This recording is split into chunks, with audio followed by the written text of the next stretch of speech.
Everybody, how you doing? It's R.C. Smith. Happy whatever day of the week it is. Hope everybody's doing really, really well. It's actually a good day here at my house. The lawn guy came today.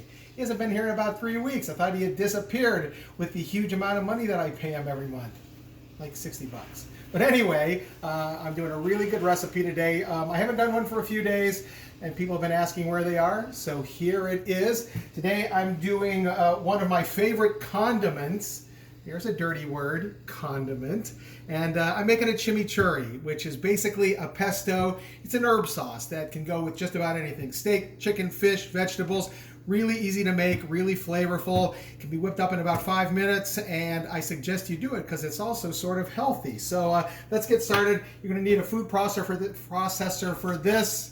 See what happens when I don't have a drink in the afternoon? You're going to need a food processor for this. Don't use a blender because it'll get all gummed up. So use a food processor, and we've got only a few ingredients. So we're going to start off today with 3 cloves of garlic.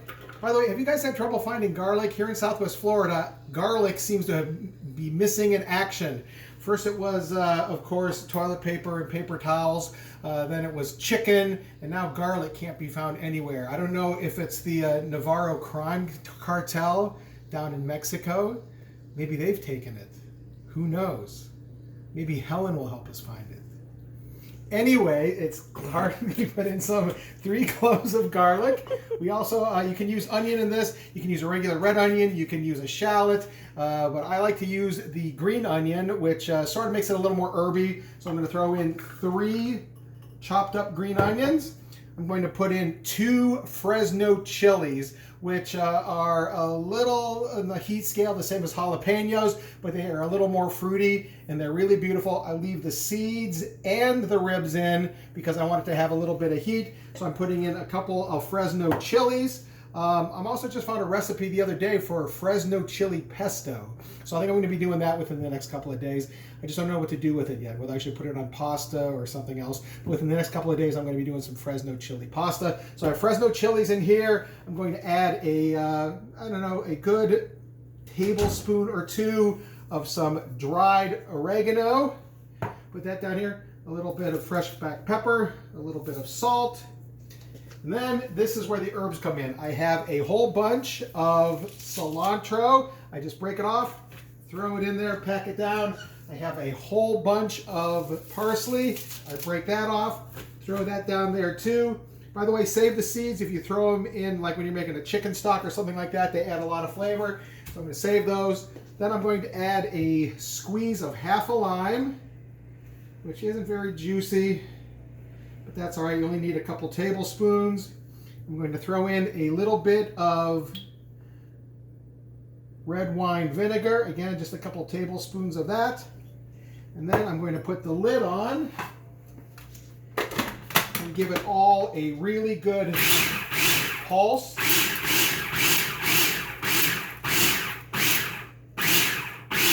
By the way, if you're wondering where Jack is, he's on the couch right now looking out the window at the lawn guy, making sure that he trims the edges properly.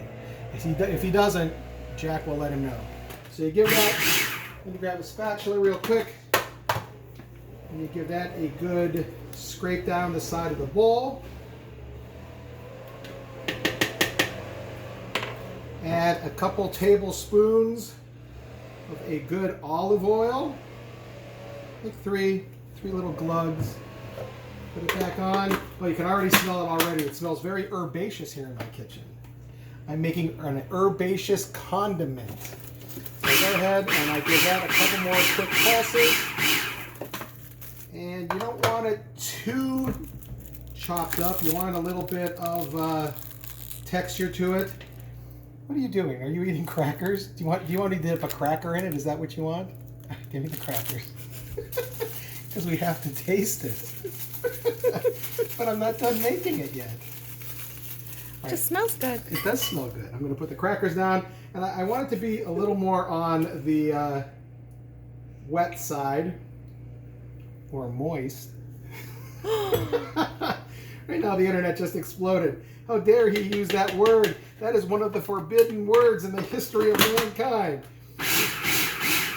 All right, and that's looking really, really good. I make this a day in advance because you want it to sit in the refrigerator. You want it to meld. You want all the flavors to come together. So I'm going to get a cracker. I'm going to, can you get in there and get that? See how that looks? It's sticking together. It's not soupy. It's very, very nice. Take it. It's not zapped up enough. I'm going to zap it a little bit more, if that's okay with you, because you don't want big pieces of parsley or cilantro, because then they stick on your teeth when you go to a job interview, just like George Costanza. All right, so I'm going to do this.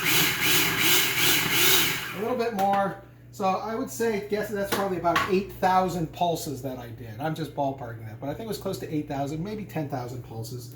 Now it is all zapped up really, really good. I'm going to take it. I'm going to put a little bit on a cracker. I'm going to hand it behind the scenes, and we'll see how that tastes. I'm going to try a little bit for myself. Here's to you. That is bueno. Honestly, it's fresh, it's spicy, it's acidic. I'm going to do a steak tomorrow night on the grill, and I'm going to serve this alongside it. I'll post pictures on my Facebook. But I want it to sit in the fridge for a day or two.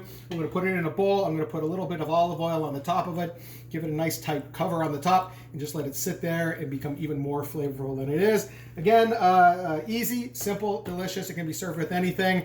I'm glad you guys are tuning in. I'm glad that everybody is still interested in everything I'm doing. I hope you're hanging in there. Probably another 8,000 years and we'll be done. So if we're keeping track, if you're into numerology, 8,000 pulses and 8,000 years of quarantine. I believe Nostradamus predicted that. I don't know what I'm talking about. I'm just so excited the lawn guy is here. Anyway, make your chimichurri at home. Share this video, post it, make chimichurri, and enjoy. Hope you guys are hanging in there. My name is R.C. Smith. I'll see you soon.